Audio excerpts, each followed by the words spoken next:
Hello dear students, कैसे बेटा आप सब? बढ़िया तो होंगे ही। और बॉडी फ्लूइड्स एंड सर्कुलेशन नाम का अपन को चैप्टर पढ़ना, ह्यूमन फिजियोलॉजी का एक थर्ड इंपॉर्टेंट मोस्ट इंपॉर्टेंट कहेंगे अपन एक चैप्टर है, जो कि बात करें कि बेसिकली जो है नीट पॉइंट ऑफ व्यू के हिसाब से बहुत इंपॉर्टेंट है। बहुत अच्छे क्वेश्चंस यहाँ से बनते हैं। पढ़ क्यों रहे हैं बॉडी फ्लूइड्स एंड सर्कुलेशन? क्योंकि बात करें कि यार प्लांट्स के अंदर तो सर्कुलेटरी सिस्टम भी नहीं था, तो भी वहाँ ट्रांसपोर्टेशन पड़ा था। तो ह्यूमंस के अंदर तो एक वेल डेवलप्ड सर्कुलेटरी सिस्टम है, वो हमें देखना है। इसलिए आ जाओ डिटेल से स्टडी करते हैं हर एक चीज़ की। अगर अपन बात करते हैं बेटा बॉडी फ्लूइड्स एंड सर्कुलेशन में, तो सबसे पहले बात करते हैं कि सर्कुलेशन होता क्या है। It is the transport of nutrients, चाहे वो न्यूट्रिएंट हो, चाहे वो ऑक्सीजन हो, चाहे वो CO2 गैसेज हो, हॉर्मोन्स हो, कुछ भी हो, उन सब का ट्रांसपोर्टेशन, उन सब का आदान प्रदान, लेना जाना, वहाँ से यहाँ, यहाँ से वहाँ, वही सब क्या है लाला? ट्रांसपोर्टेशन है। सर्कुलेशन या जो सिंपल ऑर्गेनिजम्स के अंदर देखें तो बेटा वाटर या उनकी सराउंडिंग्स के आसपास जो चीज़ होती है उनके थ्रू हो जाता है। पर ह्यूमंस के अंदर तो एक कॉम्प्लेक्स टिश्यू डेवलप होता है जिसका नाम है बेटा ब्लड और लिम्फ।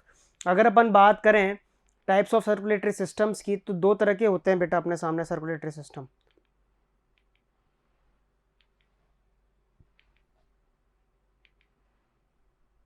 एक ओपन और एक क्लोज्ड, दो तरह के सर्कुलेटरी सिस्टम होते हैं। अगर ओपन सर्कुलेटरी सिस्टम की बात करूं बेटा, तो यहाँ पे जो ब्लड है ना, वो pumped by the heart passes through large vessels into open spaces. Open spaces में ट्रांसफर हो जाता है। आप देखो यहाँ पे ध्यान से कि हार्ट ने पंप किया और ओपन स्पेसेस में, कोई यहाँ पे पाइपलाइन नहीं बिछी हुई, पूरी बॉडी के अंदर ब्लडी ब्लड घूम रहा है बेटा कैविटीज में, जिनका नाम है बेटा साइनोसिस। तो साइनोसिस के अंदर ब्लड यहाँ पे घूम रहा है, यही ओपन ब्लड सर्कुलेटरी सिस्टम है। और आर्थ्रोपोड्स और मोलस्क के अंदर आपको ये देखने को मिलेगा। मैं तो कहूँगा नीचे जो लोअर इन्वर्टिब्रेट्स है उनके अंदर भी आपको बेटा सर्कुलेटरी सिस्टम ओपन ही देखने को मिलेगा। अगर अपन बात करते हैं इसी दौरान क्लोज्ड सर्कुलेटरी सिस्टम की, तो आप देख सकते हैं कि हार्ट ने पंप किया ब्लड और वहाँ पे स्मॉल ब्रांचेज जो हैं कैपिलरीज या आर्टरीज और वेन्स की, ये सब ब्लड को सर्कुलेट कर रही है पूरी बॉडी के अंदर। जैसे कि आप एनालिटिक्स में देख सकते हैं, यहाँ पे पूरी कैपिलरीज का एक पूरा जाल फैला हुआ है बेटा। और इसी को बेटा अपन क्या कहते हैं? क्लोज सर्कुलेटरी सिस्टम यहाँ पे कहते हैं। एनालिट्स और कॉर्डेट्स के अंदर देखने को मिलता है। एनिमल डाइवर्सिटी यहाँ पे लिंक होती है लाला। अगर मैं बात करूँ हार्ट ऑफ वर्टिब्रेट्स की, तो वर्टिब्रेट की हार्ट का जो अपन जिक्र करते हैं बेटा, वो कैसा है? अगर मैं बात करूँ कि फिश का जो कैसा है बेटा, 2 चैम्बर्ड हार्ट है। All vertebrates have a muscular chambered heart. Vertebrates का कैसा चैम्बर्ड हार्ट होता है बेटा? वस्कुलर चैम्बर्ड होता है। फिशेस का 2 चैम्बर्ड हार्ट है, जिसमें एक एट्रियम है और एक वेंट्रिकल है। ऑम्फीबियंस का 3 चैम्बर्ड है, 2 आर्टरी और 2 एक वेंट्रिकल है। रेप्टाइल्स एक्सेप्ट क्रोकोडाइल्स 3 चैम्बर्ड है। क्रोकोडाइल्स का 4 चैम्बर्ड हार्ट होता है, याद रखेगा मेरे बच्चे, ठीक है। एनिमल डाइवर्सिटी का जो है क्वेश्चन का रिपीटेशन हो रहा है यहाँ पर। क्रोकोडाइल, बर्ड और मैमल, इनका कैसा होता है बेटा? 4 चैम्बर्ड होता है। तो यहाँ पे 2 चैम्बर्ड से शुरुआत होती है, 2 चैम्बर्ड से फिर 3 चैम्बर्ड और 3 चैम्बर्ड के बाद बेटा 4 चैम्बर्ड पे चीज़ें आती है। सर्कुलेटरी सिस्टम में पैटर्न्स की बात करें अपन वर्टिब्रेट्स के अंदर, आप किसकी बात कर रहे हैं? वर्टिब्रेट्स की बात कर रहे हैं। तो सिंगल सर्कुलेशन और डबल सर्कुलेशन, दो तरह से जो है पैटर्न होता है, दो तरह से सर्कुलेशन होता है। अगर सिंगल सर्कुलेशन की बात करें अपन, तो आप देख सकते हैं यहाँ पे कि सिंगल सर्कुलेशन के अंदर आपको फिशेस के अंदर देखने को मिलेगा single circulation. Heart receives impure blood only once, मतलब एक बार ही हार्ट जो है इम्प्योर ब्लड रिसीव करेगा और फिर उसको वापस प्योर, जब वो आएगा तो प्योर होके आएगा। आप देख सकते हैं यहाँ पे कि हार्ट ने पंप ब्लड किया और एक ही बार रिसीव किया है बस। इसमें रेड ब्लड, कहीं भी रेड हार्ट आपको दिखाई नहीं दे रहा है। वीनस ब्लड उसने लिया, कैपिलरीज से आया और वापस हार्ट को सिर्फ वीनस ब्लड ही मिलेगा बेटा वहां पे। तो एक ही बार सिंगल सर्कुलेशन, और वो भी कैसा मिला? इम्प्योर ब्लड मिला उसको। डीऑक्सीनेटेड ब्लड कहाँ से निकला? हार्ट से। ऑक्सीनेटेड हुआ गिल्स से, बॉडी पार्ट को सप्लाई हुआ और वापस डीऑक्सीनेटेड वापस होके किसको मिला? हार्ट को। तो हार्ट को तो वहां पे ऑक्सीजन की सप्लाई ही नहीं हो रही बेटा फिशेस के अंदर। बड़ी नाइंसाफी है यार। और डबल सर्कुलेशन की बात करें अपन, तो यहाँ पे तो हार्ट को देखो आप, वीनस ब्लड भी मिल रहा है तो ऑक्सीनेटेड ब्लड भी मिल रहा है। एम्फीबियंस के अंदर, रेप्टाइल्स के अंदर देखने को मिलेगा इनकम्प्लीट डबल सर्कुलेशन। कैसा मिलेगा बेटा? इनकम्प्लीट। इसमें लेफ्ट आर्टरियम जो है इसको तो एक बार ऑक्सीनेटेड ब्लड मिल चुका होगा, पर राइट आर्टरियम को कभी भी ऑक्सीनेटेड ब्लड नहीं मिलेगा, उसको हमेशा डीऑक्सीनेटेड ब्लड ही मिलेगा बेटा। और सिंगल वेंट्रिकल से होते हुए वापस वो चला जाएगा। तो बेसिकली यहाँ पे बात करें कि एक बार ही सिस्टम सर्कुलेशन में एक ही बार ब्लड आया, वो भी कैसा?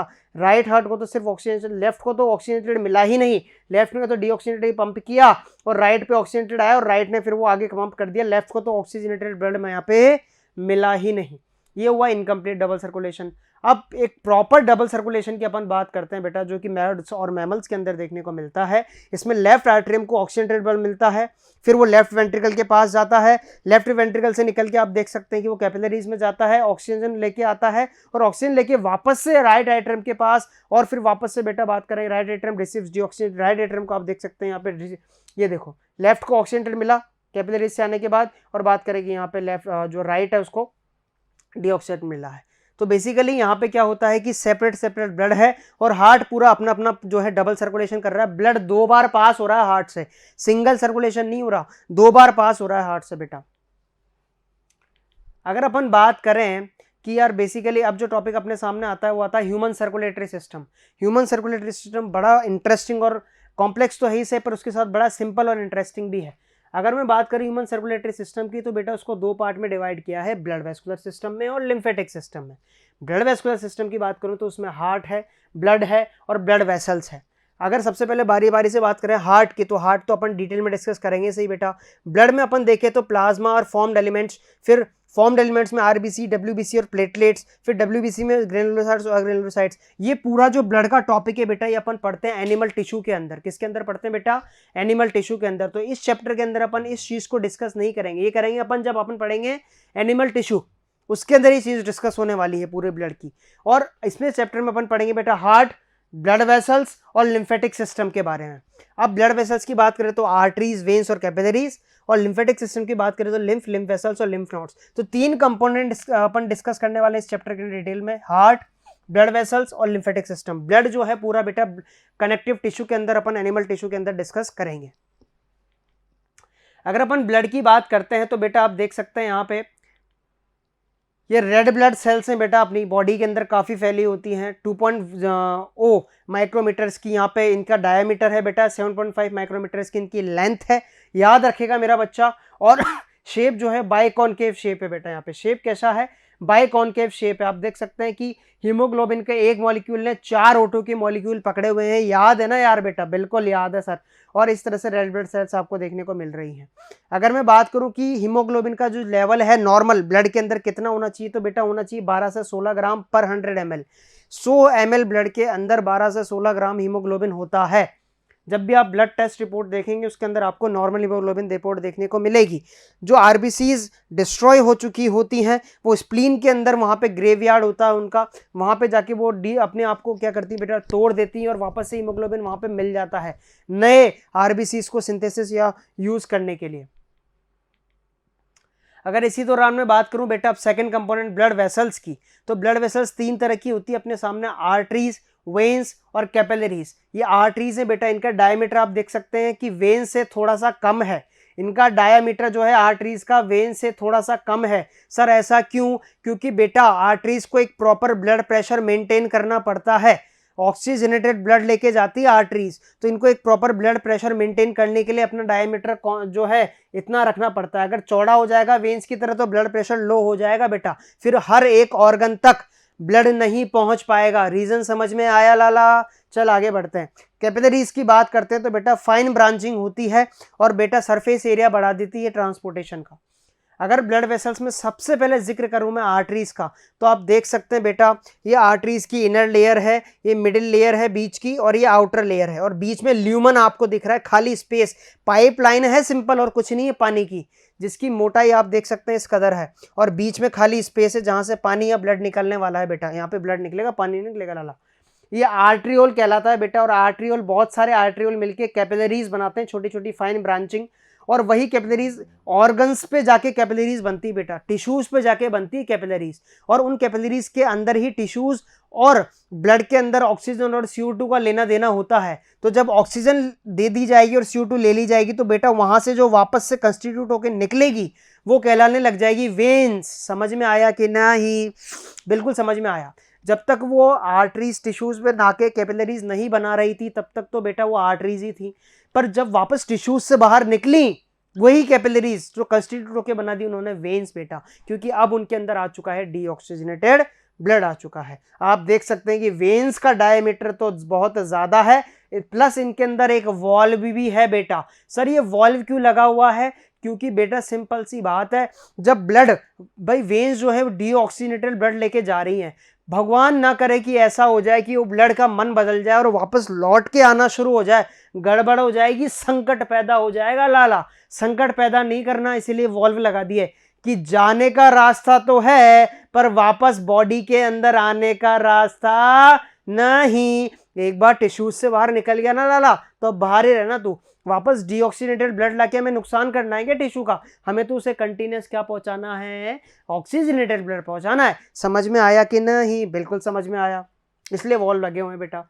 ये आर्टरीज के बारे में लिखा हुआ है कि they carry blood from heart to other tissues, heart से अदर टिश्यूज को लेके जाती हैं, ऑक्सीजनेटेड ब्लड लेके जाती हैं, एक्सेप्ट पल्मोनरी आर्टरी, वो अपन देखेंगे जब हार्ट पढ़ेंगे। पल्मोनरी आर्टरी ओनली याद रखेगा मेरा बच्चा, लेके जाती है deoxygenated blood. Their smaller branches are called arterioles, इनकी स्मॉलर ब्रांचेस को क्या कहते हैं बेटा? आर्टरियोल्स कहते हैं। अगर अपन बात करें फर्दर आर्टरीज के बारे में तो उनकी 3 लेयर होती हैं। बाहर की जो लेयर है बेटा, सबसे पहले जो अंदर की लेयर है, अंदर से बाहर की तरफ चल रहे हैं, इनर जो लेयर आपके सामने मौजूद है उसका नाम है बेटा ट्यूनिका इंटिमा।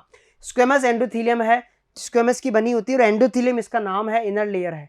ट्यूनिका मीडिया जो बीच की लेयर है वो ट्यूनिका मीडिया स्मूथ मसल्स की बनी होती है बेटा। स्मूथ मसल्स की तो कॉन्ट्रैक्शन करने में काम आएगी, पंप करने में काम आएगी बेटा। इलास्टिक फाइबर की बनी होती है। और ट्यूनिका एक्सटर्ना जो है फाइब्रस कनेक्टिव टिश्यू की बनी होती है, कोलेजन फाइबर की। मेन याद रखेंगे कि कोलेजन फाइबर्स की बनी होती है आर्टरीज। याद रखेंगे बेटा, बिल्कुल याद रखेंगे सर। चलिए आगे बात करते हैं वेन्स की। तो वेन्स के बारे में आप देख सकते हैं, ये ब्लड लेके जाती है टिश्यूज से हार्ट की तरफ। आर्टरीज लेके आ रही थी हार्ट से टिश्यूज की तरफ। इनके अंदर डीऑक्सीनेटेड ब्लड बहता है बेटा, accept pulmonary vein. Pulmonary vein ऐसी अकेली है जो ऑक्सीनेटेड ब्लड लेके जाती है। बात करें अपन इनकी स्मॉल ब्रांचेस को वेन्यूल्स कहते हैं, और वेन्यूल्स भी 3 लेयर्ड होती हैं, वही सेम लेयर से बिल्कुल जैसे कि आर्टरीज की हैं। और थर्ड कंपोनेंट अगर कैपिलरीज की बात करते हैं बेटा, तो टिश्यूज के अंदर जो है जैसे कि मैंने जिक्र किया था आपके सामने, टिश्यूज के अंदर आर्ट्रियोल्स डिवाइड होते हैं, थिन वॉल्ड स्ट्रक्चर जिनको अपन वेसल्स या कैपिलरीज कहते हैं। फिर वो वेसल्स या कैपिलरीज थिन वॉल्ड हो जाती है तो आसानी से ट्रांसपोर्टेशन हो जाता है, टिश्यूज के अंदर ऑक्सीजन और CO2 का लेना देना हो जाता है, और वापस से कंस्टिट्यूट के बना लेती है वो वेन्यूल्स। तो इस कदर चीजें डिस्ट्रीब्यूट हो रखी है। अब मोस्ट इंपॉर्टेंट स्ट्रक्चर अपने सामने आ चुका है बेटा, वो है हार्ट। दिल की बातें करने वाले हैं अपन, शायर नहीं बनने वाले, डॉक्टर ही बनने वाले हैं, इसलिए दिल को दिल की तरह ही पढ़ेंगे बेटा। दिल तो पागल, दिल तो दीवाना नहीं है। दिल यहाँ पे बेसिकली ऑर्गन है जो पंप करता है बॉडी को। चल आजा स्टडी करते हैं सबसे पहले, और बात करते हैं हार्ट एक मेसोडर्मली डिराइव्ड ऑर्गन है बेटा। याद है ना, एम्ब्रियो की 3 लेयर्स, एक्टो, मीजो और एंडो, तो ये मेसोडर्मली ओरिजिनेटेड है बेटा, और ये लोकेटेड होता है मीडियस्टेनम, यहाँ पे, ये मीडियस्टेनम यहाँ पे, जहाँ पे स्टेनम होता है उसके आसपास, यहाँ पे बिल्कुल मिड में। और बात करें अपन, ये प्रोटेक्टेड होता है एक डबल लेयर जिसको नाम बोलते हैं अपन पेरिकार्डियम। तो पूरे हार्ट के ऊपर डबल लेयर है बेटा। याद है ना डबल लेयर ऑर्गन कौन कौन से हैं? किडनी है, उसके अलावा अभी जो अपन ने बात करें लंग्स हैं, और ये हार्ट भी एक डबल लेयर ऑर्गन अपने सामने मौजूद है बेटा। पेरिकार्डियम कहते हैं उसको अपन, ठीक है। पेरिकार्डियम जो है 2 लेयर्ड है वहाँ पे पेरिकार्डियम की। द पेरिकार्डियल स्पेस, बीच में एक स्पेस भी होता है जैसे लंग्स में स्पेस था बेटा, ठीक है, वैसे यहाँ पे भी एक विसरल स्पेस है जिसका नाम है पेरिकार्डियल स्पेस बेटा। और बात करें उसमें पेरिकार्डियल फ्लूइड भरा होता है, वो फ्रिक्शन रिड्यूस करता है बिटवीन वॉल्स। तो ऐसा ही किसके अंदर हुआ था? लंग्स के अंदर भी हुआ था। वहाँ पे भी जो है प्लूरिक फ्लूइड बना हुआ था बेटा, प्लूरिक फ्लूइड भरा हुआ था ना, वो फ्रिक्शन रिड्यूस कर रहा था। यहाँ हार्ट के 2 वॉल्स के बीच में भी भरा हुआ है पेरिकार्डियल फ्लूइड, वो भी फ्रिक्शन रिड्यूस कर रहा है। अगर अपन बात करें बेटा स्ट्रक्चर ऑफ हार्ट की, तो 4 चैम्बर हार्ट आपको दिखाई दे रहा है। Auricle, right auricle, right ventricle, left auricle, left ventricle, तो 4 चैम्बर आपको दिखाई दे रहे हैं। और दीवार दिखाई दे रही बेटा 2 वेंट्रिकल से लेकर ऑरिकल के बीच में। और बेटा वॉल्स और बहुत सारी न जाने क्या क्या चीजें आपको दिखाई दे रही है। वॉल्स होती हैं कार्डियक मसल्स की बनी होती हैं और बहुत ज्यादा थिक होती हैं, ठीक है। The walls of the ventricles, ventricles की वॉल बहुत ज्यादा थिक होती हैं क्योंकि यही पंप करते हैं बेटा। ये पुश करेंगे तो ब्लड ऊपर की तरफ चढ़ेगा, ये पुश करेंगे तो ब्लड ऊपर की तरफ चढ़ेगा, इसलिए वेंट्रिकल्स की वॉल थिक होती है आर्ट्रिया के ऑरिकल्स के मुकाबले, एट्रिया के मुकाबले। अगर अपन बात करते हैं बेटा तो एट्रिया जो है वो इंटर एट्रियल सेप्टम से, यहाँ पे देखो ये देख सकते हो आप, इंटर एट्रियल सेप्टम है यहाँ पे, ये देख सकता है मेरा बच्चा, इंटर एट्रियल सेप्टम यहाँ पे मौजूद है। दोनों आर्टरिया यहाँ पे अलग अलग हो रहे हैं इंटर एट्रियल सेप्टम से, लेफ्ट एट्रियम है, राइट एट्रियम है, और ये इंटर एट्रियल सेप्टम यहाँ पे मौजूद है। ये वेंट्रिकल है बेटा, और ये राइट वेंट्रिकल है, लेफ्ट वेंट्रिकल, और ये भी बीच में क्या है बेटा, यहाँ पे सेपरेट हो सके हैं किससे, वेंट्रिकुलर सेप्टम से। ये बीच में इंटरवेंट्रिकुलर सेप्टम है, ये बीच में इंटरवेंट्रिकुलर सेप्टम है, ये इंटर एट्रियल सेप्टम है। तो बिल्कुल सेपरेट काम है। ऑक्सीडेंटल ब्लड डीऑक्सीडेंटल ब्लड से बिल्कुल मिक्स हो ही नहीं सकता बेटा। वो अलग बात है कि कुछ पर्सन्स के अंदर होल होता है और वो मिक्स हो जाता है, वो अपन बात की बात करेंगे, वो फोसा ओवेलिस की बात होती है वो। तो in between atrium and ventricle there is a thick fibre atrioventricular septum. आप देख सकते हैं यहाँ पे ऑरिकल और वेंट्रिकल, एट्रिया और वेंट्रिकल के बीच में भी एक फाइब्रस की एक पूरी दीवार है, फाइब्रस टिश्यू की बेटा, उसको नाम देते हैं बेटा अपन, वहां पे देख सकते हैं यहाँ पे ये बिल्कुल दीवार है, राइट एट्रियोवेंट्रिकुलर सेप्टम यहाँ पे मौजूद है। एट्रियोवेंट्रिकुलर सेप्टम, एट्रियम और वेंट्रिकल के बीच में एक सेप्टम है, यहाँ पे भी सेम ऐसा ही सेप्टम है, ठीक है। और इसी सेप्टम के अंदर लगे हुए हैं बेटा वॉल्व लगे होना बहुत ज़रूरी है, क्योंकि एक बार जो ब्लड नीचे आ गया वो वापस पंप के ऊपर नहीं जाना चाहिए, वो वेंट्रिकल जिस थ्रू भेजना चाहते हैं उसको जहां भेजना चाहते हैं वहीं जाना चाहिए, वरना मिक्स होने का खतरा है और वेस्ट होने का खतरा है। तो एक ट्राइकस्पिड वॉल्व लगा होता है बेटा। ट्राइकस्पिड वॉल्व का मतलब है यहाँ पे 3 मसल्स की लेयर है, ठीक है, और राइट एट्रियम और राइट वेंट्रिकल के बीच लगा होता है ट्राइकस्पिड वॉल लगा होता है। इन वॉल्स की पोजीशन, ये कहाँ सिचुएटेड है और किसके बीच में सिचुएटेड है, याद रखेंगे बेटा। तो ट्राइकस्पिड वॉल जो है राइट एट्रियम और राइट वेंट्रिकल के बीच में सिचुएटेड है बेटा, ठीक है। Guards the opening of the right atrium and right ventricle. और बाइकस्पिड वॉल, 2 कस्पिड आपको दिखाई दे रहे हैं, 2 मसल की लेयर आपको दिखाई दे रही है बेटा, ये सिचुएटेड है लेफ्ट एट्रियम और लेफ्ट वेंट्रिकल के बीच में। तो मेरा बच्चा बिल्कुल भूलेगा नहीं इस बात को, राइट एट्रियम राइट वेंट्रिकल के बीच में ट्राइकस्पिड वॉल, और लेफ्ट वेंट्रिकल और लेफ्ट एट्रियम के बीच में बाइकस्पिड वॉल यहाँ पे मौजूद है। ये देख सकते हैं हम, जिसको अपन क्या कहते हैं बेटा, मिट्रल वॉल भी कहते हैं, इसको अपन मिट्रल वॉल भी कहते हैं, जो लेफ्ट एट्रियम और लेफ्ट वेंट्रिकल के बीच में मौजूद है।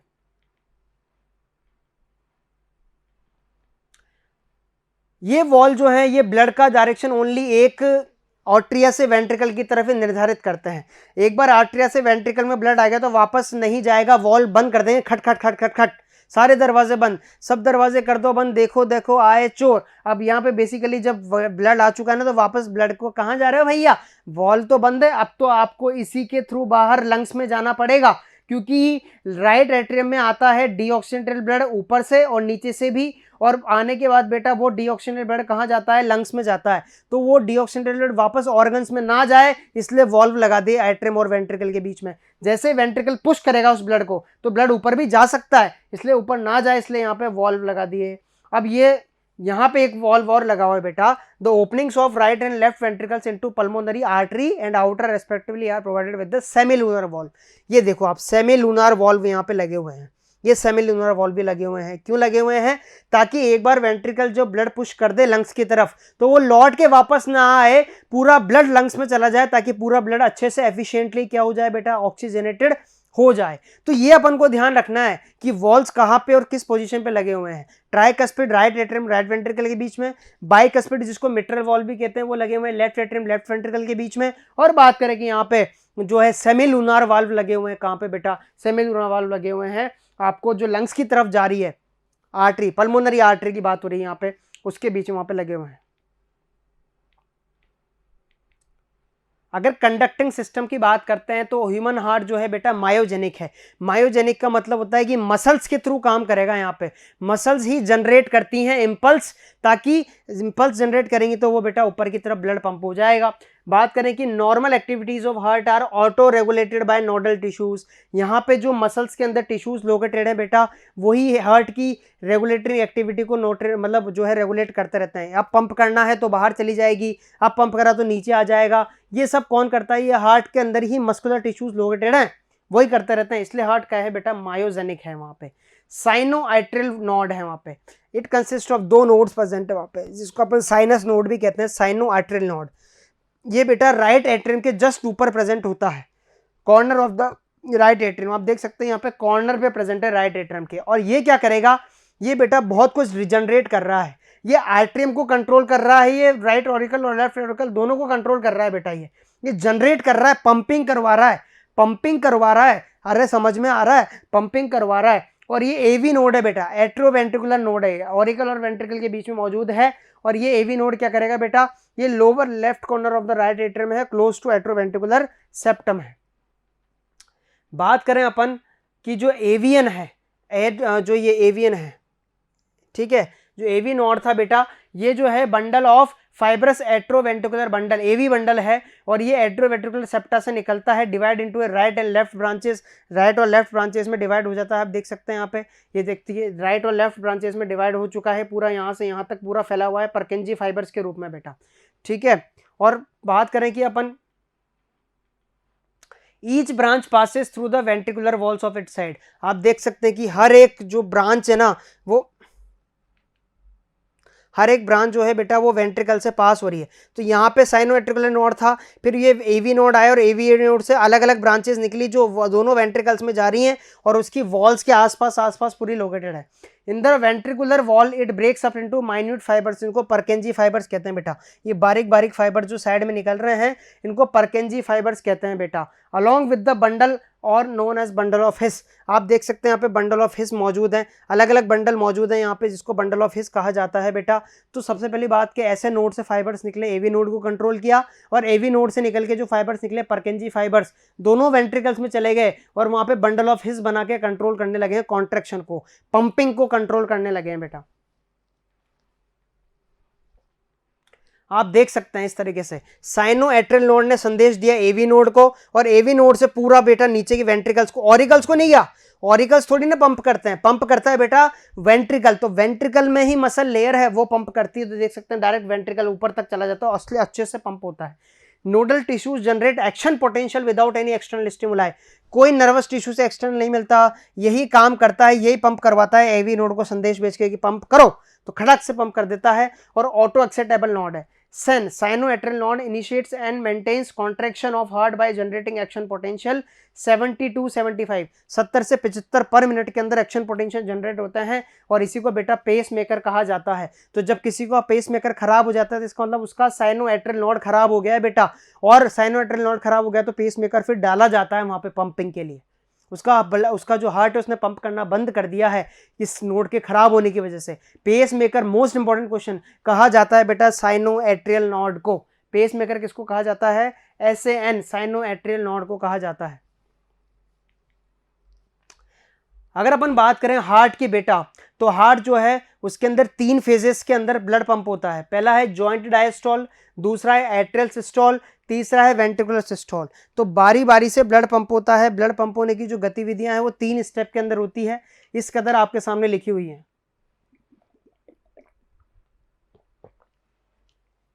जॉइंट डायस्टोल, एट्रियल सिस्टोल और वेंट्रिकुलर सिस्टोल। देखते हैं क्या होता है सिस्टोल, डायस्टोल, फलाना ढिमकाना।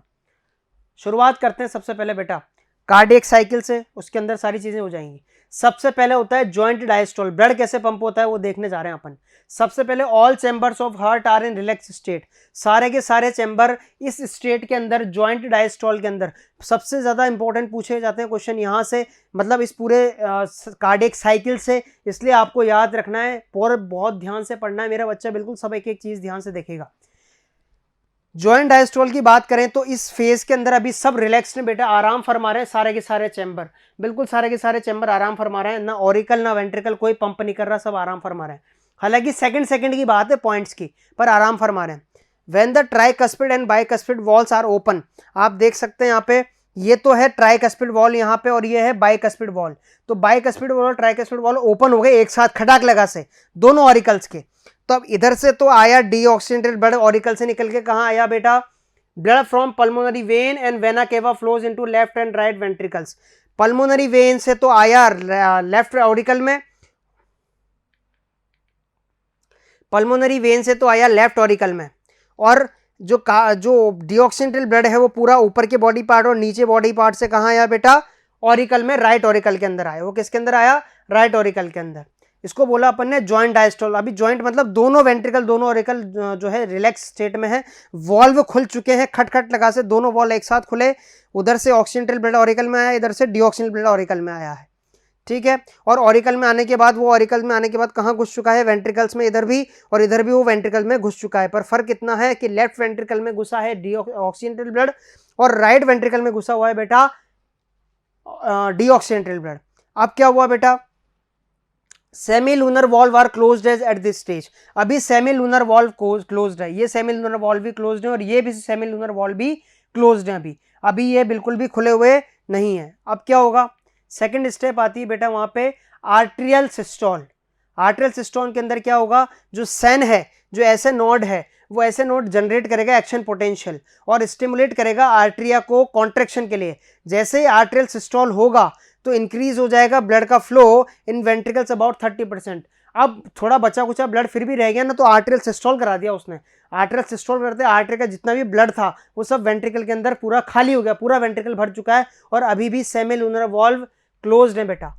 अब लास्ट स्टेप आती है वेंट्रिकुलर सिस्टोल। वेंट्रिकुलर सिस्टोल में क्या होगा बेटा, वो ऐसे नोड का जो पोटेंशियल है वो एवी नोड से होता हुआ वेंट्रिकल्स पे आ चुका है। इस तरीके से याद है ना, ऐसे नोड से होता हुआ ये फेंका, ये देखो वेंट्रिकल्स तक आ गया पूरा, ये फेंका उसने और वेंट्रिकल सिस्टोल तक, ये यहां से गया और ये वेंट्रिकल तक आ गया। और जैसे वेंट्रिकल तक आ गया, वेंट्रिकल ने ब्लड पंप कर दिया। वेंट्रिकल ने क्या कर दिया बेटा, ब्लड पंप कर दिया। और जैसे ब्लड पंप कर दिया तो बेटा वहां पे बात करें कि causes contraction of ventricles, ventricular systole होता है। During this the atria got diastole, atria यहाँ पे डायस्टोल में जा चुके हैं, रिलैक्स हो चुके हैं आर्टरिया। तो आर्टरिया के वॉल्व भी बंद हो चुके हैं, सेमिलर जो बाइकस्पिड ट्राइकस्पिड तो बंद हो चुके हैं। Ventricular systole increases the ventricular pressure और उसके दौरान क्या होता है, क्लोजर हो जाता है। इसी दौरान क्या हो रहा है, ट्राइकस्पिड और बाइकस्पिड, मैंने बताया ना ट्राइकस्पिड और बाइकस्पिड तो बंद हो चुके हैं, बिल्कुल आप देख सकते हैं ट्राइकस्पिड बाइकस्पिड बंद हो गए।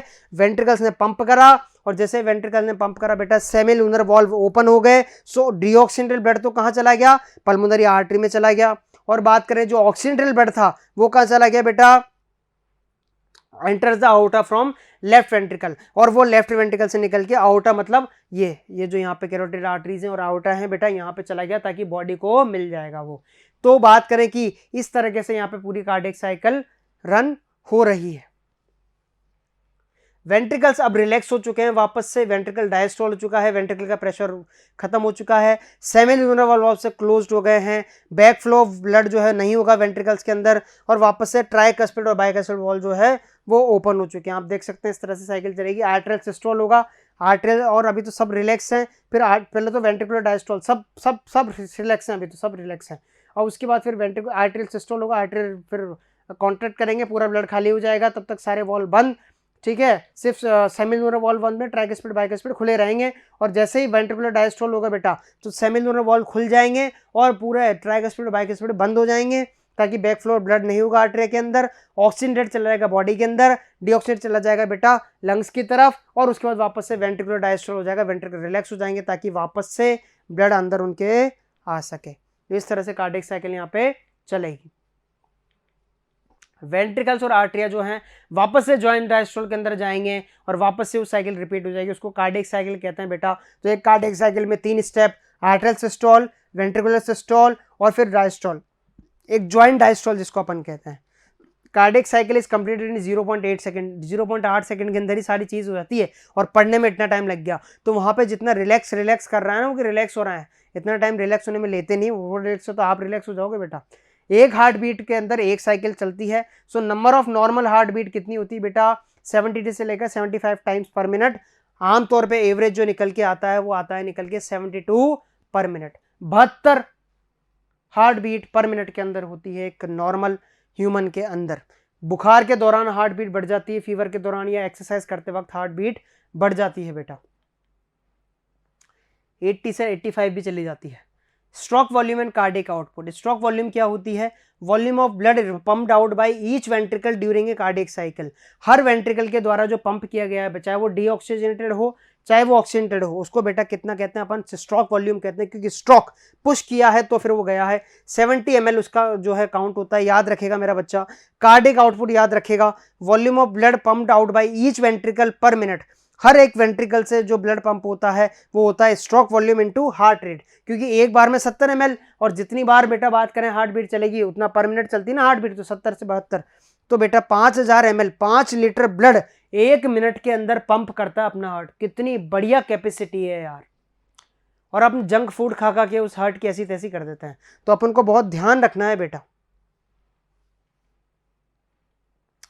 हार्ट की साउंड बड़ी famous, during each cardiac cycle 2 prominent sound are produced, 2 prominent sound produce होती है, धक धक धक धक धक धक। आओ ये सुनते हैं। पहली साउंड एस फर्स्ट, S1 जो पहली साउंड आती है वो किसकी आती है? First sound lub is due to the closure of tricuspid and bicuspid valve. जो लब साउंड आती है बेटा, लब से लब मिल गए मतलब ट्राइकस्पिड और बाइकस्पिड वॉल्व क्लोज हो गए, इनके लब से लब मिल गए बेटा, क्लोज हो गए, तो पहली साउंड लब। और सेकंड साउंड जो आती है डब बेटा, वो आती है closure of the semilunar valve. तो इनकी साउंड को डब किया किसने? सेमिलुनर वॉल ने, इसलिए उनकी आवाज आई डब। तो पहली साउंड में लब से लब मिले तो बेटा ट्राइकस्पिड और बाइकस्पिड शांत हो गए, और बाद में उन्हीं को डब किया किसने? सेमिलुनर वॉल में। तो जो सेकंड साउंड आई वो किसकी आई बेटा? Closing of semilunar valve. 1 heart beat equals to 1 lub and 1 dub. अरे आया समझ में, याद हो गया ना बच्चे को? बस ये चाहिए। चलिए, regulation of cardiac activity, neural regulation देखते हैं कि किस तरह से जो है कार्डियक एक्टिविटी का न्यूरल रेगुलेशन होता है। सर आपने तो कहा था कि ऐसे नोड खुद कर लेता है। अरे कर तो लेता है, पर न्यूरल रेगुलेशन होने में कोई बुराई है क्या? नहीं है ना बुराई। समझ तो सकते हैं ना कि किस तरह से, ऐसा थोड़ी कि भैया मान लो ऐसे नोड ने काम करना बंद कर दिया फिर क्या करेंगे? तो न्यूरल रेगुलेशन तो होना जरूरी है। आप देख सकते हैं human heart is myogenic because normal activities of heart are auto regulated by nodal tissues. आप देख सकते हैं ह्यूमन हार्ट कैसा है बेटा? मायोजेनिक है ह्यूमन हार्ट। यहाँ पे ह्यूमन हार्ट कैसा है? मायोजेनिक है, मतलब खुद ही पुश करता है। बट नॉर्मल एक्टिविटीज जो हैं वो मेडुला ऑब्लोंगेटा और सिंपैथेटिक नर्वस सिस्टम से रेगुलेट होती हैं। Medulla oblongata regulates cardiac activity through ANS autonomic nervous system. Nervous tissue पढ़ेंगे जब, बहुत अच्छा है ऑटोनोमिक नर्वस सिस्टम, उसको पढ़ेंगे। पर मोस्ट इंपॉर्टेंट फंक्शन है ऑटोनोमिक नर्वस सिस्टम का। ऑटोनोमिक नर्वस सिस्टम अपनी विल पे काम नहीं करता। अपन कहते हैं धुक रुक जा, तो ऐसे रुक थोड़ी जाता है, अपने आप काम करता रहता है, वही ऑटोनोमिक नर्वस सिस्टम में बेटा। तो मेडुला ऑब्लोंगेटा से ही क्या होती है? रेगुलेशन ऑफ हार्ट बीट होती है। याद रखेगा मेरा बच्चा, बिल्कुल भूलेगा नहीं।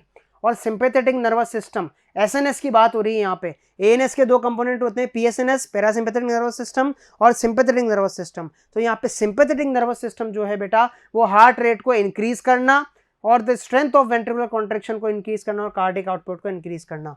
आप देख सकते हैं यहाँ पे कि सेंसरी नर्व निकल के जा रही है, और बेटा कहाँ पे जा रही है? वो बैरो रिसेप्टर्स मौजूद है, कैरोटिड आर्टरी। कैरोटिड आर्टरी वो आर्टरी बेटा जो हार्ट को ब्लड की, हार्ट को खुद को भी तो ब्लड चाहिए ना ऑक्सीजनेटेड, उसको ब्लड को सप्लाई करती है, वहाँ पे वो नर्व जा रही है बेटा। तो वो क्या करती है? वहाँ पे नर्व इम्पल्स जनरेट करती, वहाँ से नर्व इम्पल्स लेके आती है ब्रेन के पास। अगर एथलीट दौड़ रहा है और उसको ब्लड की ज़रूरत है ज़्यादा, तो यहाँ पे बेसिकली हार्ट उसको संदेश देगा, किसको? मेडुला ऑब्लोंगेटा को, कि यार मेरे को और ज़्यादा पंप करना है, मेरी एफिशिएंसी बढ़ाओ। तो बेटा मेडुला ऑब्लोंगेटा फिर मोटर फाइबर लेके जाएगी सिंपैथेटिक नर्वस सिस्टम से, और ऐसे नोड पे जाके बोलेगी कि वेंट्रल कॉन्ट्रैक्शन ज़्यादा कराओ। और बात करें अपन पैरासिम्पैथेटिक जो है ना, वो ऐसे नोड पे जाके बोलेगा कि भैया आप दौड़ना बंद कर दिया, अब इसको शांत करो, हार्ट को थोड़ा धीरे करो। तो तेज कौन करता है हार्ट बीट को? एसएनएस। धीरे कौन करता है? पीएसएनएस। और दोनों किसके कंपोनेंट? एएनएस के। तो हार्ट बीट की कार्डियक आउटपुट को या कार्डियक साइकिल को कंट्रोल कौन कर रहा है? एएनएस। कंट्रोल कौन कर रहा है एएनएस को? Medulla oblongata. समझ में आया कि नहीं आया? बिल्कुल समझ में आया। और रिसेप्टर्स कौन से बेटा? बैरो रिसेप्टर्स वहां पे मौजूद हैं, और कैरोटिड बॉडी पे कीमो रिसेप्टर्स भी मौजूद है। कीमो रिसेप्टर्स मौजूद है मतलब वहां पे पीएच बढ़ता है ना बॉडी में, CO2 का लेवल बढ़ता है। तो CO2 का लेवल क्यों बढ़ रहा है? क्योंकि एक्सरसाइज हो रही है, रेस्पिरेशन ज्यादा हो रहा है, तो वो भी एक तरह से CO2 का कॉन्सेंट्रेशन पहचान के और हार्ट रेट को इंक्रीज कर देती है, ताकि O2 ज्यादा से ज्यादा बॉडी ऑर्गन्स तक पहुंचाई जा सके। समझ में आया? सर यहाँ पे एड्रेनल मेडुला भी लिखा हुआ है बेटा। एड्रेनल मेडुला इसलिए लिखा हुआ कि सिंपैथेटिक नर्व फाइबर जो एड्रेनल ग्लैंड पे जाते हैं ना, वहाँ से एक हार्मोन रिलीज होता है जिसको अपन एपिनेफ्रिन या नॉर एपिनेफ्रिन कहते हैं। वो भी बेटा कहीं ना कहीं हार्ट बीट को बढ़ाने का और काम करते हैं। तो वो तो एंडोक्राइन सिस्टम के अंदर देखेंगे अपन, पर फिलहाल बेसिकली ये चीज़ अपन को समझ में आ गई कि कार्डियो रेगुलेटरी सेंटर कहाँ पे बेटा? मेडुला ऑब्लोंगेटा के अंदर ही सिचुएटेड है। पैरासिम्पैथेटिक नर्वस जो है वो डिक्रीज करता है हार्ट बीट को और एक्शन पोटेंशियल को। एड्रिनल मेडुलरी हार्मोन जो है, ठीक है, वो इंक्रीज करता है कार्डियक आउटपुट को। डबल सर्कुलेशन की अपन बात करते हैं बेटा, तो ब्लड जो है ना वो हार्ट से 2 बार निकल के जाता है, जब तरह के कंप्लीट ब्लड सर्कुलेशन करता है। पहला होता है पल्मोनरी सर्कुलेशन, दूसरा होता है सिस्टमिक सर्कुलेशन। देखते हैं पल्मोनरी सर्कुलेशन और सिस्टमिक सर्कुलेशन क्या होता है। पहला होता है पल्मोनरी सर्कुलेशन। इसमें जो सर्कुलेशन होता है वो लंग्स और हार्ट के बीच में होता है। हार्ट से डीऑक्सीजनेटेड ब्लड गया निकल के, और कहाँ गया बेटा? इसमें डीऑक्सीनेटेड ब्लड जो निकल के गया वो कहाँ गया, पल्मोनरी आर्टरी से लंग्स में गया, और वहां पे ऑक्सीनेटेड ब्लड जो है वो निकल के वापस कहाँ पे आया बेटा, पल्मोनरी वेन से कहाँ पे आया बेटा, लेफ्ट आर्ट्रियम के अंदर आया। तो लंग्स से, हार्ट से जो वेन आर्टरी निकलती है उसको कहते हैं पल्मोनरी आर्टरी, जाती है लंग्स में डीऑक्सीनेटेड ब्लड लेके, वहां पे एक्सचेंज हुआ, आदान प्रदान हुआ ऑक्सीजन CO2 का, और जो ऑक्सीनेटेड ब्लड लेके आई लंग्स से उसको कहते हैं बेटा पल्मोनरी वेन। जो हार्ट की तरफ आती है वो ऑक्सीनेटेड ब्लड लेके आ रही है पल्मोनरी वेन। तो आप देख सकते हैं यहाँ पे कि पल्मोनरी आर्टरी है, पल्मोनरी आर्टरी है, ये पल्मोनरी आर्टरी लेके गई लंग्स की तरफ, लंग्स की तरफ उसने एक्सचेंज किया, और एक्सचेंज करके वहां से जो निकली वो पल्मोनरी वेन है जो लेफ्ट आर्टरी में आ गई, और लेफ्ट आर्टरी से फिर पूरी बॉडी को जो है ट्रांसफर हो जाएगी चीज़। समझ में आया कि नहीं आया? और दोनों लंग्स में लेके जाती है तो दोनों तरफ से निकल रही हैं आर्टरीज। अब सिस्टमिक सर्कुलेशन की बात करते हैं। It is the circulation between heart and various body part. अब हार्ट के पास डीऑक्सीनेटेड ब्लड भी आएगा और ऑक्सीनेटेड ब्लड हार्ट से जाएगा भी सही। ऑक्सीनेटेड ब्लड जो है वो पास होता है outer arteries, arterioles and capillaries and is reached into tissues, फिर वो टिश्यूज में चला जाता है। आप देख सकते हैं यहाँ पे ये सब कुछ आर्टरीज लेके जा रही है किसमें बेटा, टिश्यूज में लेके जा रही हैं। जैसे पाँव में लेके जा रही है, पाँव में जरूरत पड़ेगी ना बेटा, और पाँव में एक्सचेंज हुआ और यहाँ पे CO2 का एक्सचेंज होकर वापस से वो हार्ट में आ गया। तो अपन बात कर रहे हैं यहाँ पे कि डीऑक्सीनेटेड ब्लड जो है कलेक्ट हुआ टिश्यूज से और वापस से राइट एट्रियम में आ गया। गया था ऑक्सीनेटेड, कलेक्ट होकर आया डीऑक्सीनेटेड। फिर हार्ट से 2 बार पंप हुआ ना ब्लड, ऑक्सीनेटेड भी हुआ और डीऑक्सीनेटेड भी हुआ, और लेना आदान प्रदान किसके बीच में हुआ बेटा, हार्ट और टिश्यूज के बीच में हुआ। यही क्या है बेटा, सिस्टमिक सर्कुलेशन। तो हार्ट और लंग्स के बीच में पल्मोनरी सर्कुलेशन और हार्ट और ऑर्गन्स के बीच में सिस्टमिक सर्कुलेशन। पल्मोनरी और सिस्टमिक सर्कुलेशन मिला के बेटा आप देख सकते हैं यहाँ पे पल्मोनरी सर्कुलेशन में क्या होता है कि राइट वेंट्रिकल से डीऑक्सीनेटेड ब्लड निकल के पल्मोनरी आर्टरी से लंग्स में, लंग्स से पल्मोनरी वेन निकली, ऑक्सीनेटेड ब्लड गया लेफ्ट एट्रियम में, लेफ्ट एट्रियम से जैसे लेफ्ट वेंट्रिकल में गया तो सिस्टम सर्कुलेशन में घुस चुका है, सिस्टमिक में, और आउटर से आर्टरीज से होते हुए टिश्यूज, टिश्यूज से वापस डीऑक्सीनेटेड ब्लड वेन से निकलते हुए सुपीरियर और इन्फीरियर ऊपर से भी आएगा और नीचे से भी डीऑक्सीनेटेड ब्लड निकल के राइट एट्रियम से राइट वेंट्रिकल में। तो पूरा पल्मोनरी सर्कुलेशन से सिस्टमिक सर्कुलेशन, सिस्टमिक सर्कुलेशन से पल्मोनरी सर्कुलेशन, यही साइकिल वहां पे चलती रहती है। भाई पहले ऑक्सीनेटेड आएगा लेफ्ट वेंट्रिकल से टिश्यूज के अंदर, टिश्यूज से जो निकलेगी वो वेन्स निकलेगी जो हार्ट में जाएगी, फिर वापस हार्ट से जो निकलेगी पल्मोनरी आर्टरी वो लंग्स में जाएगी, डीऑक्सीनेटेड करेगी और फिर ऑक्सीनेटेड वापस लेफ्ट आर्टरी और फिर लेफ्ट वेंट्रिकल। तो वो चीज चलती रहती है। अगर अपन बात करते हैं बेटा यहाँ पे हिपेटिक पोर्टल सिस्टम की, तो it is A system which includes the hepatic portal vein. Hepatic portal vein वो वेन है बेटा जो कहाँ से निकलती है बेटा, हिपेटिक पोर्टल वेन वो है जो इंटेस्टाइन से निकलती है, from intestine to the liver. ये ब्लड लेके जाती है इंटेस्टाइन से लिवर की before it is delivered to the systemic circulation. ये जो हिपेटिक पोर्टल वेन है ना बेटा, ये क्या करती है कि इंटेस्टाइन से ब्लड लेके जाती है किसके अंदर, लिवर के अंदर लेके जाती है कुछ सिस्टमिक सर्कुलेशन में डालने से पहले। उसी को अपन क्या कहते हैं बेटा, वहाँ पे हिपेटिक पोर्टल सिस्टम कहते हैं। कोरोनरी सर्कुलेटरी सिस्टम वो सर्कुलेटरी सिस्टम है क्योंकि हार्ट को भी बेटा ऑक्सीनेटेड ब्लड की जरूरत है, तो हार्ट को भी आर्टरीज और खुद के लिए, बॉडी के लिए तो है ही सही, खुद के लिए भी तो जरूरत है। आप देख सकते हैं यहाँ पे कि आपको यहाँ पे देख सकते हैं कि इस तरह से राइट कोरोनरी आर्टरी, हार्ट को भी आर्टरीज वहाँ पे ब्लड प्रोवाइड कर रही है, वेंट्रिकल्स में जा रही है, ऑरिकल्स में जा रही है, ठीक है, आर्टरीज वहाँ पे मौजूद है जो कि ऑरिकल्स और वेंट्रिकल्स में ऑक्सीनेटेड ब्लड हार्ट को भी प्रोवाइड वहाँ पे कर रही है। और यहीं पे मौजूद है बेटा कोरोनरी वेन्स जो कि डीऑक्सीनेटेड ब्लड लेके पूरा हार्ट से और वापस से किसके अंदर डाल रही है बेटा, पल्मोनरी वेन के अंदर, पल्मोनरी आर्टरी के अंदर वो डाल रही है। तो अल्टीमेटली जाना पल्मोनरी आर्टरी के अंदर ही है, पर हार्ट की खुद की भी कुछ इच्छाएं हैं जो वो पूरी कर रहा है, उसको भी ज़रूरतें हैं ऑक्सीनेटेड और डीऑक्सीनेटेड ब्लड को, ऑक्सीजन को लेने की और डीऑक्सीनेटेड को छोड़ने की, तो उसकी खुद की आर्टरीज का यहाँ पे नेटवर्क फैला हुआ है।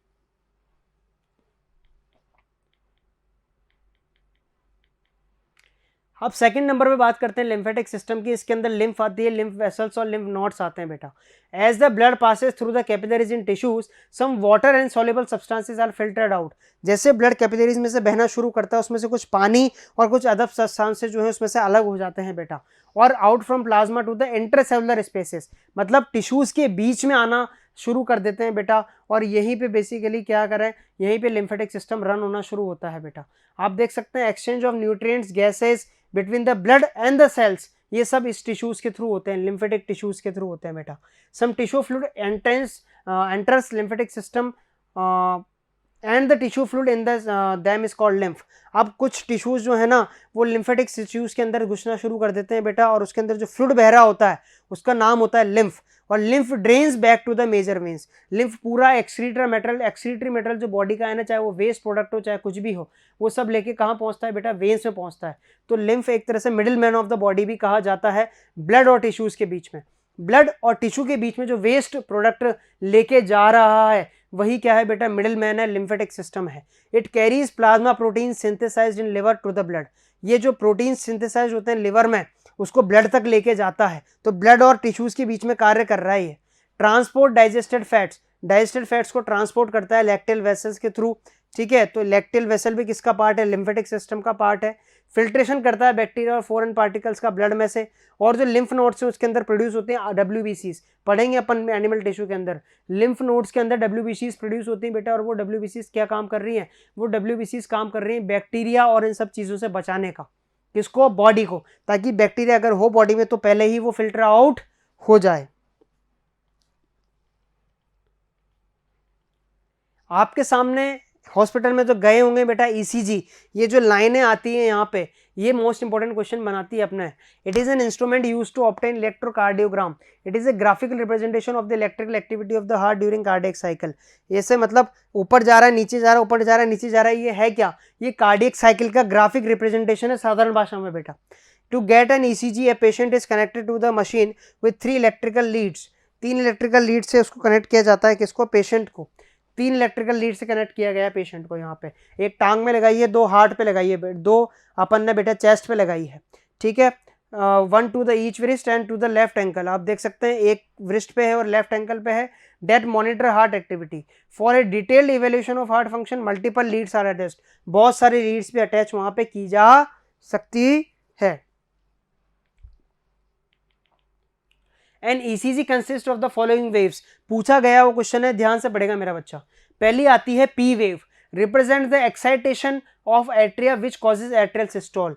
कुछ नहीं होता, सबसे पहले आवाज आती है एट्रियल सिस्टोल की, तो ये पहला आपको ग्राफ मिलेगा। एट्रियल सिस्टोल का एक ग्राफ आगे निकल के, क्योंकि वहां पे खट खट खट कौन से वॉल्व बंद हुए बेटा, वहां पे बंद हुए हैं ट्राइकस्पिड और बाइकस्पिड, और ये सब बंद हो चुके हैं, ठीक है। QRS कॉम्प्लेक्स मतलब ये जो ग्राफ आ रहा है, किंक आ रहा है जो आपके सामने, इसको अपन QRS कॉम्प्लेक्स भी कहते हैं बेटा।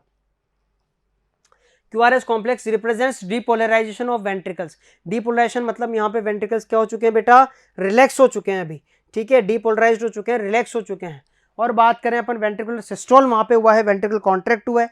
और T वेव जो निकल के आया बेटा अपने सामने, वो रीपोलराइजेशन बताती है वेंट्रिकल्स का। रीपोलराइजेशन मतलब वापस रिलैक्स हो गए। तो पहले ऑरिकल सिस्टोल हुआ तो P वेव, वेंट्रिकल सिस्टोल हुआ तो QRS, क्योंकि तेजी से होते हैं तो पूरा एक स्ट्रोक दिखा रहा है यहाँ पे, और रिलैक्स होते हैं तो वैसा वापस वो चीज निकल के आ रही है। तो वेंट्रिकल्स के रिलैक्सेशन, वेंट्रिकल्स रिलैक्स तो ऐसा ग्राफ, वेंट्रिकल कॉन्ट्रैक्ट तो किंक आ गया, फिर वापस से वेंट्रिकल सिस्टोल हुआ तो रिलैक्स हो गए। तो नॉर्मल हार्ट बीट आपके सामने ऐसी आएगी बेटा। फास्ट हार्ट बीट में ज्यादा आपको दिखाई देगा, ये किंक आपको ज्यादा दिखाई देंगे क्योंकि वेंट्रिकल ज्यादा पंप कर रहा है। स्लो हार्ट बीट में आपको ये दिखाई देगा, और इरेगुलर हार्ट बीट आपको ऐसे दिखाई देगी। तो बेसिकली कहने का मतलब ये है कि जो डेविएशन होता है ECG के अंदर, वो एबनॉर्मलिटी और डिजीज बताता है। तो ECG का बहुत बड़ा सिग्निफिकेंस है बेटा। नॉर्मल हार्ट बीट आएगी तो इसी वेव के थ्रू आएगी, तो पता लग जाएगा कि आर्टरी और वेंट्रिकल अच्छे से काम कर रहे हैं। पर अगर डिजीज हार्ट बीट है या स्लो हार्ट बीट है तो वो ऐसे आएगी बेटा। समझ लग जाएगी यार ये पीक बहुत कम आ रही है, मतलब वेंट्रिकल सिस्टोल अच्छे से नहीं हो रहा, मतलब हार्ट ब्लड अच्छे से पंप नहीं कर पा रहा। आइए डिसऑर्डर्स देखते हैं सर्कुलेटरी सिस्टम के। अभी भारत के अंदर तो भाई साहब पूछे मत, डिसऑर्डर्स की भरमार है सर्कुलेटरी सिस्टम की। डील करते हैं बारी बारी। सबसे पहले बात करते हैं हाइपरटेंशन या हाई ब्लड प्रेशर की। भैया ये तो कॉमन हो चुका है, घर घर में हाई ब्लड प्रेशर के पेशेंट आपके बैठे हुए हैं। The blood pressure is higher than the normal systolic pressure. Normal systolic pressure जो होता है बेटा 120 mm ऑफ Hg, और डायलोस्टिक प्रेशर होता है बेटा 80 mm ऑफ Hg। तो आपको ब्लड प्रेशर स्फिग्मोमेमोमीटर यहाँ पे मौजूद है, जिससे आपका ब्लड प्रेशर नापा जाता है। तो जो उसमें रीडिंग आएगी वो आएगी बेटा हाई की तो 120, और लो की आएगी बेटा 80। अब हाई में बेटा अगर 120 से 130 भी पहुंच गया है तो इतना हाई नहीं माना जाएगा, पर 120 से 140 अगर या 150 अगर प्रेशर जा रहा है तो वो बेटा हाई ब्लड प्रेशर है। और अगर 80 से नीचे जा रहा है, 80 से अगर 70 भी आ गया तो कोई दिक्कत नहीं, पर 60 जा रहा है, 50 जा रहा है, 40 जा रहा है तो थोड़ा सा दिक्कत की बात वहां पे है, लो ब्लड प्रेशर वहां पे है। तो बीपी अगर 140 या 90 आ रहा है या उससे अबोव आता है, 140 से 90 तक तो अपन ठीक है भाई, क्योर किया जा सकता है, पर 140 से ऊपर और 90 से भी नीचे आ रहा है तो फिर हाई, 90 से भी ऊपर आ रहा है तो हाई ब्लड प्रेशर, मतलब ऐसे 80 की वैल्यू थी तो 80 से भी ऊपर निकल गया, लोअर लिमिट से भी ऊपर, और जो हायर लिमिट थी उससे भी ऊपर निकल गया, तो हाई ब्लड प्रेशर वहां पे मौजूद है। हाइपरटेंशन जिसको अपन कहते हैं, हार्ट डिजीज को ये अफेक्ट करता है बेटा, और उसके साथ ब्रेन और किडनी को भी अफेक्ट करता है। आदमी को जब टेंशन होती है ना बहुत ज्यादा तो उसका ब्लड प्रेशर बढ़ जाता है, इसीलिए इसको हाइपरटेंशन कहा जाता है बेटा। इसलिए टेंशन वेंशन करने की जरूरत नहीं है, मेहनत करने की जरूरत है। कोरोनरी आर्टरी डिजीज, सीएडी या एथेरोस्क्लेरोसिस भी बोलते हैं बेटा इसको।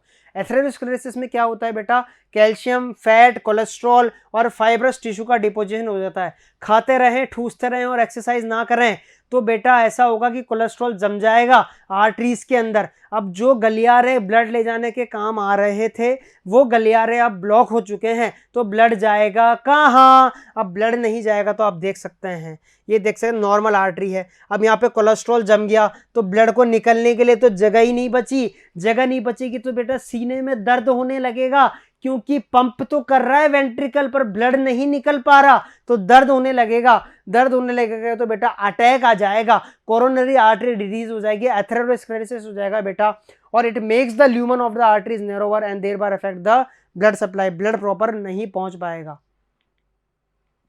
Angina pectoris, acute chest pen, हल्का सा हार्ट अटैक जो आता है, सीने में दर्द जो होता है बेटा O2 की डेफिशिएंसी की वजह से, वो बेटा यहाँ पे देखने को मिलता है अपन को, बूढ़े लोगों के अंदर काफी देखने को मिलेगा acute chest pain. It occurs due to improper blood flow, it is common among middle aged and elderly. जो बूढ़े हो चुके होते हैं, कोलेस्ट्रॉल उनकी वेन के अंदर, आर्टरीज के अंदर जम चुका है, तो ज़्यादा घी वी वो खा नहीं सकते बेटा, और खाना भी नहीं चाहिए, और खा रहे हो तो उसको पिघलाना चाहिए, एक्सरसाइज उतनी करनी चाहिए ताकि बेटा आपका हार्ट जैसा महत्वपूर्ण ऑर्गन वहां पे हेल्दी ब्लड को पंप कर सके। हार्ट फेलियर बेटा, कॉन्जेस्टिव हार्ट फेलियर हो जाता है। It is the condition in which heart is not pumping blood enough to meet the needs of the body. Heart normal तो हार्ट पंप कर रहा है, और फिर यहाँ पे देख सकते हैं कि अब हार्ट फेलियर हो चुका है, डायलेटेड हो चुके हैं वेंट्रिकल्स, पंप ही नहीं कर पा रहे वेंट्रिकल्स, हार्ट फेल है बॉडी को ब्लड पहुंचाने में, कंजेशन होने लगता है लंग्स में बेटा, congestion of the lungs is the main symptom. Heart failure is not same as cardiac arrest, cardiac arrest मतलब हार्ट अटैक आ गया उसमें, तो हार्ट ने स्टॉप ही कर दिया बीट करना, और हार्ट फेलियर में क्या होता है, heart failure is not same as cardiac arrest, cardiac arrest में तो हार्ट ने स्टॉप कर दिया, कार्डियक अरेस्ट से तो तुरंत मृत्यु होती है आदमी की, हार्ट ने एकदम से अरेस्ट हो गया, एकदम से बम्पी ब्लड करना बंद कर दिया तो हाथों हाथ मरता है वहां पे। तो हार्ट अटैक में क्या होता है, सडन डैमेज होता है हार्ट मसल्स का, वहां पे ब्लड सप्लाई प्रॉपर नहीं होती, वही कोलेस्ट्रॉल की वजह से तो हार्ट अटैक आ गया। पर हार्ट फेलियर में ऐसा नहीं होता, हार्ट फेलियर में तो ऐसा है कि बेटा वो पंप तो कर रहा है पर इतना एफिशिएंटली पंप नहीं कर पा रहा, वो हार्ट फेलियर है। तो बेसिकली ये चैप्टर जो पूरा रहा, ये पूरा चैप्टर रहा है अपना बेटा हार्ट के ऊपर, हार्ट के बारे में बहुत कुछ डिस्कस किया, उसके स्ट्रक्चर के बारे में, उसकी सर्कुलेशन के बारे में, डबल सर्कुलेशन के बारे में, सिस्टमेटिक पल्मोनरी सर्कुलेशन के बारे में, कार्डिक आउटपुट के बारे में, और बात करिए अपन ने PQRST वेव की, तो ये कार्डिक साइकिल और ये सारी चीज़ें जो है बेसिकली वहाँ पे मोस्ट इंपॉर्टेंट क्वेश्चंस का एक जो है चैप्टर फॉर्म करती है बेटा। तो सारी चीज़ें अपन ने देखी, समझा, जाना कि किस तरह से अपन हार्ट को बचा सकते हैं और किस तरह से अपन को जो है एक अच्छे से डील करना चाहिए इस ऑर्गन के साथ, और सारी चीज़ें अपन ने समझी। बाकी बातें करें अपन नेक्स्ट लेक्चर में, तब तक के लिए थैंक यू।